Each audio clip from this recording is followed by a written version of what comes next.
요한복음 11장 25절에서 27절 말씀. 예수께서 이르시되 나는 부활이요 생명이니 나를 믿는 자는 죽어도 살겠고 무릇 살아서 나를 믿는 자는 영원히 죽지 아니하리니 이것을 내가 믿느냐. 이르되 주여 그러하에다. 주는 그리스도시요 세상에 오시는 하나님의 아들이신 줄 내가 믿나이다. 아멘. 오늘 본문의 말씀 25절과 26절을 우리 다시 한번 읽겠습니다. 25절과 26절입니다. 예수께서 이르시되 나는 부활이요 생명이니 나를 믿는 자는 죽어도 살겠고 무릇 살아서 나를 믿는 자는 영원히 죽지 아니하리니 이것을 내가 믿느냐. 아멘. 사랑하는 성도 여러분, 오늘 26절을 통해 예수님 말씀하시지요. 나를 믿는 자는 영원히 죽지 아니하리니 이것을 내가 믿느냐 하고 말입니다. 그런데 누가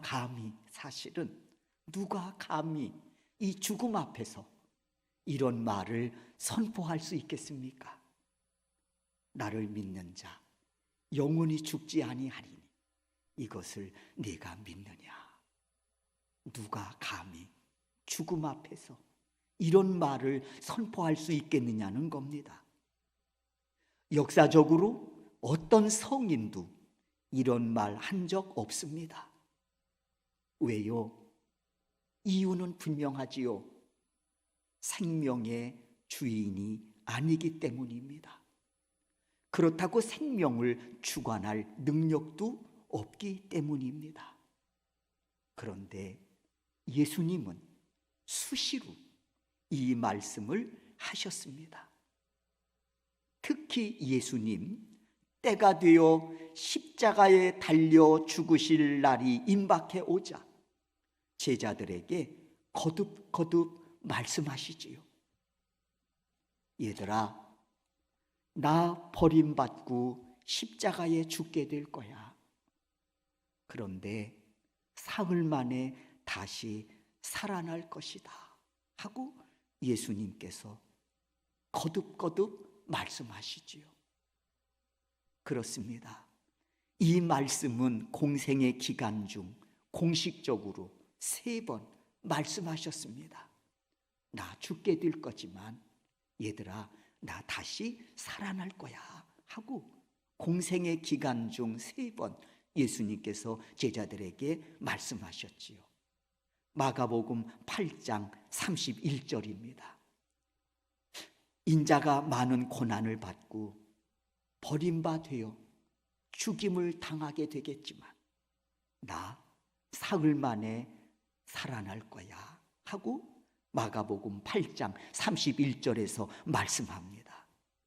그리고는 그 다음 장 마가복음 9장 31절에서도 예수님 말씀하시지요. 얘들아, 내가 사람들의 손에 넘겨져 죽임을 당하게 되겠지만 죽은 지 3일 만에 나 다시 살아날 거야 하고 말씀하십니다. 그리고 3번째 다음 장이지요. 마가복음 10장 34절에서도 인자가 능욕과 침뱉음을 당하고 채찍질 당하여 죽을 것이나 그러나 3일 만에 다시 살아나리라 하고 또 말씀하십니다. 그렇습니다. 예수님 죽음 앞에서 선포하십니다. 살아나리라. 누가 과연 죽음 앞에서 이렇게 선포할 수 있겠습니까? 오직 예수님 한 분뿐이심을 우리는 믿습니다. 사랑하는 성도 여러분, 주의 종이 소원하기는 부활주의를 맞이한 우리 모두가 예수님은 어떤 분이신가 말씀을 통해 하나하나 확증해 나갈 때 여러분 모두가 아멘으로 화답하여 부활을 통해 베푸시는 은혜의 주인공이 되어 오늘을 살아가는 믿음의 사람들이 되실 수 있기를 주의 이름으로 축원합니다. 첫 번째, 우리가 믿는 예수님은 생명이십니다. 요한복음 14장 6절 말씀이지요. 우리 함께 읽겠습니다. 읽습니다. 예수께서 이르시되 내가 곧 길이요 진리요 생명이니 나로 말미암지 않고는 아버지께로 올 자가 없느니라. 아멘. 한번 따라해 보시겠습니다. 예수님은 생명이십니다. 아멘. 이 고백이 여러분의 믿음인 것을 믿습니다. 그렇습니다. 우리의 믿음의 고백처럼 예수님은 생명이십니다. 그래서 예수님은 생명의 주인 되시어 그 생명을 다스리시고 그 생명을 주관하시는 분이십니다. 때문에 예수님께서는 공생의 3년 내내 가르치심의 핵심을 보면 예수님 자신이 생명이심을 늘 강조하셨습니다. 이는 오병이어의 표적을 통해서도 또 죽은 나사로를 살리시는 과정에서도 분명하게 예수님 말씀하십니다. 내가 생명이라고 말입니다. 예수님 요한복음 6장에서 오병이어 기적을 베푸신 후 이와 같이 말씀하시지요. 너의 조상들은 광야에서 만나를 먹어서도 죽었지만 나는 하늘로서 내려온 생명의 떡이니 이 떡을 먹으면 영생하리라. 이로써 예수님 자신이 영원한 생명 되심을 알려주셨습니다. 뿐만 아니라 마가복음 5장에서도 예수님은 죽은 야이로의 딸을 살려주심으로써 자신이 영원한 생명 되심을 증거하시지요. 그 내용은 이렇습니다. 어느 날 예수님께서 갈릴리 바닷가에서 말씀을 가르치실 때 회당장 야이로가 예수님 발 앞에 엎드려 간곡하게 요청합니다. 마가복음 5장 23절이지. 예수님, 내 어린 딸이 죽게 되었습니다. 하오니 예수님 오셔서 그 위에 손을 얹으사 그로 구원을 받아 살게 하옵소서 하고 간청합니다. 이에 예수님 야이로의 집으로 향하십니다. 그러나 도착하셨을 땐 이미 딸이 죽어 심히 통곡하는 소리가 집안에 가득합니다. 이를 보신 예수님 말씀하지요. 너희가 어찌하여 우느냐?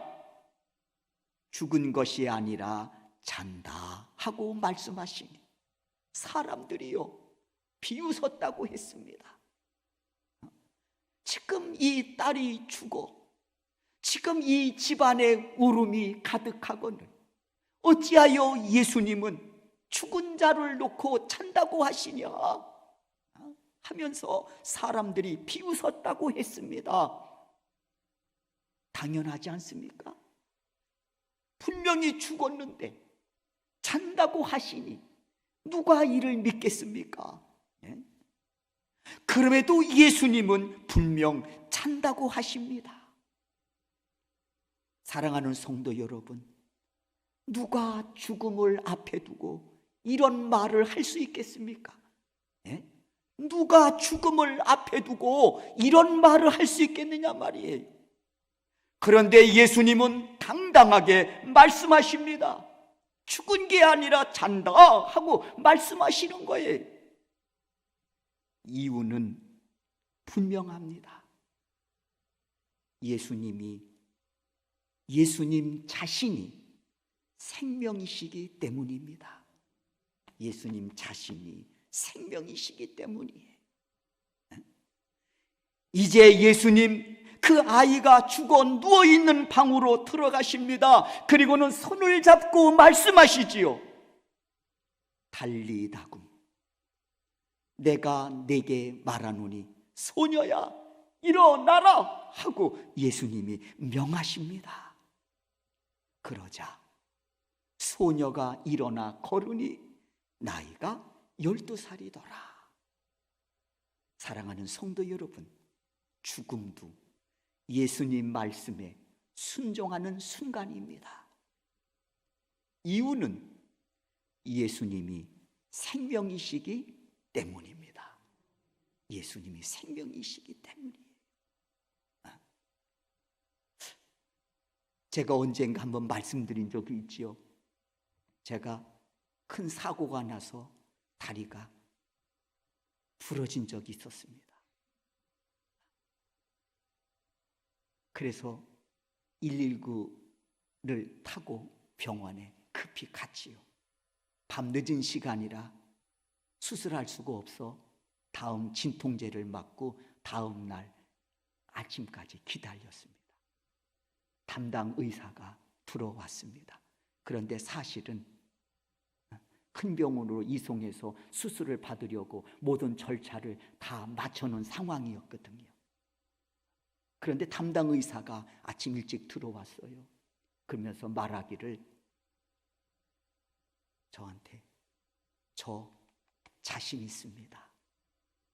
수술 저 자신 있습니다. 제게 맡겨주세요. 그러시더라고요. 괜히 이동하시다가 뼈가 부러져서 굉장히 날카로운데 그래서 이렇게 보여주는 거예요. 뼈가 얼마나 날카롭게 부러졌는지 모르겠더라고요. 혹시 이동하다가 심지라도 건드리면 오히려 더 어려움을 당할 수 있으니 그러지 마시고 여기서 수술하시지요. 저 자신 있습니다. 그러시더라고요.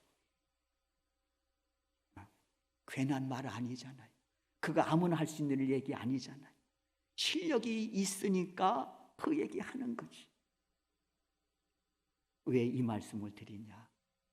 죽음 앞에서 죽은 게 아니야, 잔다 라고 하는 말씀을 당당하게 하실 수 있었던 이유가 뭡니까?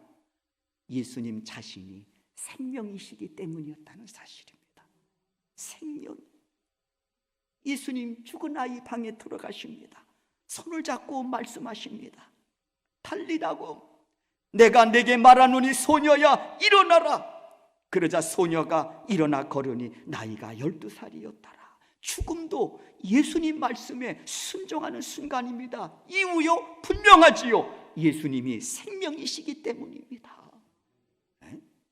지금 예수님은 생명의 주인 되셔서 생명을 주관하시고 다스리심으로 죽음을 향해서도 일어나라 하고 명하실 수 있었던 것입니다. 사랑하는 성도 여러분, 이렇게 예수님은 생명이시라는 거예요. 믿으시면 크게 아멘 하십시다. 아멘, 아멘. 이분이 바로 우리가 믿는 예수님이십니다. 그러나 마귀는 죄의 형벌인 죽음과 멸망으로 인생을 망하게 하는 악한 자입니다. 요한복음 13장 27절이지요. 여러분이 익히 알고 계신 말씀인데 한번 읽도록 하겠습니다. 읽습니다. 조각을 받은 후 곧 사단이 그 속에 들어간지라. 이에 예수께서 유다에게 이르시되 네가 하는 일을 속히 하라 하시니. 여러분, 이 말씀이 어떤 상황에서 기록되어져 있는지 다 아시지요?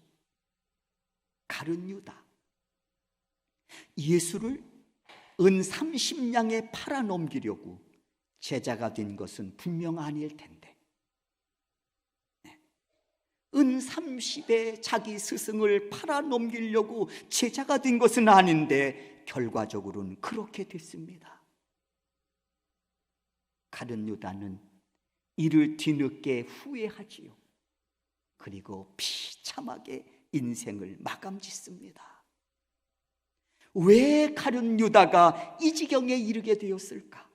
왜요? 왜 가룟 유다가 이 지경에 되었을까? 요한복음 13장 27절 우리가 방금 읽었지요. 이 27절을 통해서 우리에게 알려주십니다. 가룟 유다의 마음속에 들어온 사단이 거짓으로 꿰어 그 인생을 죄악으로 망가뜨렸기 때문이라는 겁니다. 그러므로 사단은 마음속에 들어와 거짓으로 꿰어 인생을 망하게 한다는 사실입니다. 예수님은 생명이 되어 살리시는 역사를 하는데 마귀는 죽음의 역사로 인생을 망하게 한다는 거예요. 하와 역시 그 거짓 꾀임에 빠져 죄를 짓고 에덴 동산에서 쫓겨난 것 아니겠습니까? 너도 선악을 알게 하는 열매 먹으면 하나님처럼 돼서 높임 받을 수 있다고 하는 이 마귀의 거짓 꾀임에 빠져 불순종함으로 죄를 짓습니다. 그리고 축복의 땅에서 쫓겨난 것 아니겠습니까? 이 사실을 알려주는 말씀이 있지요. 계시록 12장 29절입니다. 창세기는 성경 말씀을 시작하는 서두에 기록되어 있다면 계시록은 성경 66권 제일 마지막 부분에 기록되어 있는 말씀입니다. 계시록 12장 9절 한번 우리가 읽겠습니다. 읽습니다. 큰 용이 내 쫓기니 옛뱀 곧 마귀라고도 하고 사단이라고도 하며 온 천하를 꿰는 자라. 그가 땅으로 내 쫓기니 그의 사자들도 그와 함께 내 쫓기니라. 위의 말씀에서 큰 용이 어떻게 됐다고요? 내어 쫓겼다고 했습니다. 쫓김당했다고 했습니다. 그런데 그 쫓김당한 그 용의 실체를 보니까 글쎄 에덴 동산에서 출현한 옛뱀으로 마귀라고도 하고 사단이라고도 했습니다. 용의 실체가 드러난 것이지요. 에덴 동산에서 출현했던 그 옛뱀이라는 거예요. 그 옛뱀이 마귀라고도 하고 사단이라고도 했습니다. 그러면서 온 천하를 거짓으로 꿰는 자라고 했습니다. 이 옛뱀인 마귀 꿰임에 누가 무너졌습니까? 아담과 하와 아닙니까? 다윗도 음란으로 일시적으로 무너졌던 적이 있습니다. 이 마귀 꾀임에 빠져서 말이에요. 베드로 역시 이 마귀 꾀임에 빠져 두려움을 이기지 못하고 일시적으로 예수를 부인하고 저주하며 무너졌던 적이 있었습니다. 이에 베드로 이 마귀의 존재를 알리며 이렇게 선포합니다. 베드로전서 5장 8절이지요. 다 같이 한번 5장 8절을 읽겠습니다. 읽습니다. 근신하라, 깨어라. 너희 대적 마귀가 우는 사자같이 두루다니며 삼킬 자를 찾나니. 사랑하는 성도 여러분, 마귀는 거짓말로 꿰어 죄를 짓게 하고 그 죄의 형벌인 죽음과 멸망으로 인생을 저주하고 멸망에 이르게 합니다. 이것이 마귀가 우리를 향해 세운 악한 계획입니다. 때문에 마귀는 어떻게 해서라도 미혹하여 죄를 짓게 하고 죄의 올무로 결박하여 인생을 저주하고 인생을 망하게 하려 한다는 사실입니다. 이 이유가 마귀를 대적하고 싸워야 할 이유입니다. 그러므로 깨닫고 명심하십시오. 마귀는 어떻게 해서라도요 죄를 짓게 해서 하나님과의 관계를 단절시켜 버립니다. 아담과 하와가 죄를 짓고 하나님의 낯을 피하여 동산나무에 숨은 것이 그 증거 아니겠습니까? 죄를 지으니까 부끄럽고 두려워서 하나님과 이 관계가 단절돼 버리는 거예요. 하나님과 관계가 단절된 인생, 무슨 소망이 있겠습니까? 마치 참 포도나무 위에서 떨어진 가지처럼 소망이 없습니다. 두 번째, 마귀는 어떻게 해서라도요, 죄를 지어 사람과 사람과의 관계도 단절시켜 버립니다. 그렇습니다. 죄는 하나님과의 관계만 단절시키는 것이 아니라 죄는 사람과 사람과의 관계도 원망과 미움으로 단절시켜 버리는 거예요. 아담이 죄를 짓기 전에 하와를 향해 사랑의 고백을 하지요. 내 뼈 중에 뼈요 살 중에 살이로다. 얼마나 사랑스러웠으며, 이 아담이 하와를 보고 내 뼈 중에 뼈구나, 내 살 중에 살이로구나 고백했겠습니까? 그런데 그런 남자가 죄를 지은 후에는 저 여자 때문이라고 원망하며 책임을 전가하는 모습에서 인간관계가 단절돼 버린 것을 알 수 있습니다. 그 중심에 뭐가 있습니까? 죄가 있습니다. 네. 세 번째, 마귀는 죄를 짓게 해서 자연과도 단절시켜 하나님이 주시는 모든 복을 차단해 버립니다. 하나님이 주시는 복도 차단해 버린단 말이에요. 창세기 3장 17절 말씀이지요. 땅은 너로 말미암아 저주를 받고, 땅은 너로 말미암아 저주를 받고. 그 땅은 어떤 땅입니까? 하나님께서 기쁨을 주시려고, 즐거움을 주시려고 만드신 축복의 땅입니다.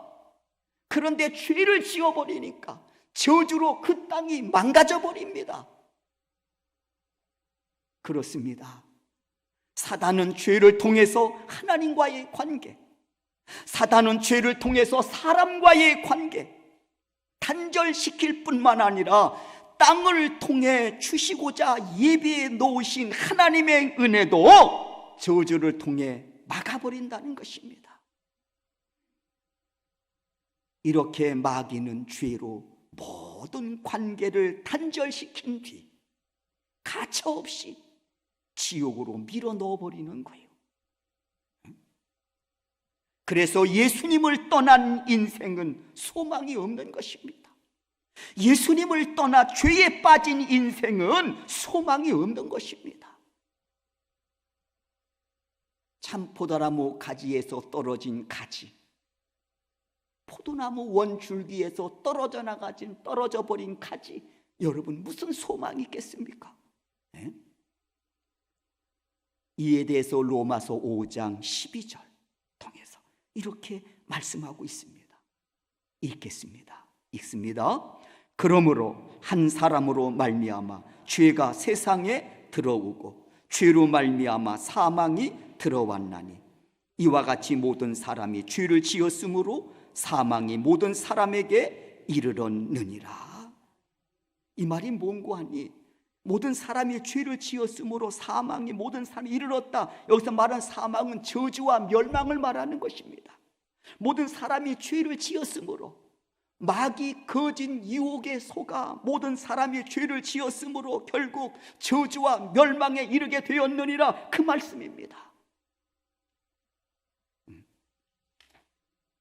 죄의 값은, 죄로 인하여 치루어야 할 그 값은 저주와 멸망이라는 것이죠. 그러나 세 번째, 예수님은 이 죄의 형벌, 죽음과 저주를 십자가에서 해결해 주시고 3일 만에 부활하심으로 우리에게 영원한 생명을 주심을 믿습니다. 요한복음 5장 24절입니다. 함께 읽겠습니다.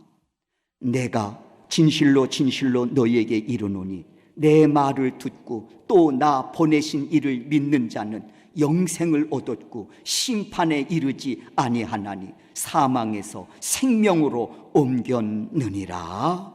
아멘.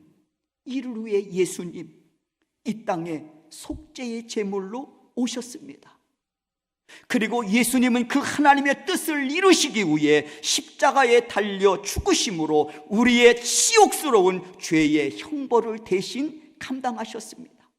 그리고 3일 만에 부활하심으로써 이를 믿는 모든 자들에게 죄사함과 함께 영생에 이르는 구원을 허락해 주셨습니다. 이로써 생명 되신 예수님은 인생들을 구원하신 유일한 구원자가 되어 주신 것입니다. 사도행전 4장 12절에서 이렇게 말씀합니다. 다른 이로서는 구원받을 수가 없나니 천하 사람 중에 구원받을 만한 다른 이름을 우리에게 주신 일이 없습니다. 우리의 구원은 오직 예수 그리스도 한 분뿐이시라는 것입니다. 그 구원자 되신 예수님, 오늘도 십자가에서 흘리신 보혈로 죄사함과 더불어 당신의 영원한 생명을 믿는 모든 자들에게 넣어 주시기를 원하십니다. 그리고 오늘 우리 역시 그 은혜를 힘입어 이 믿음의 자리, 이 구원의 반열에 우리를 세우시고 영광 받고 계신 줄로 믿습니다. 그리고 그 예수님 말씀합니다. 나를 믿는 자는 영원히 죽지 아니하리라. 아멘. 아멘. 오늘 설교 본문의 말씀 다시 한번 읽으면서 오늘 설교를 마치려고 합니다. 요한복음 11장 25절에서 27절입니다. 다 같이 읽겠습니다. 예수께서 이르시되 나는 부활이요 생명이니 나를 믿는 자는 죽어도 살겠고 무릇 살아서 나를 믿는 자는 영원히 죽지 아니하리니 이것을 내가 믿느냐. 이르되 주여 그러하외다. 주는 그리스도시요 세상에 오시는 하나님의 아들이신 줄 내가 믿나이다. 이 고백이 우리의 고백이고 우리의 믿음입니다. 아멘. 기도하시겠습니다.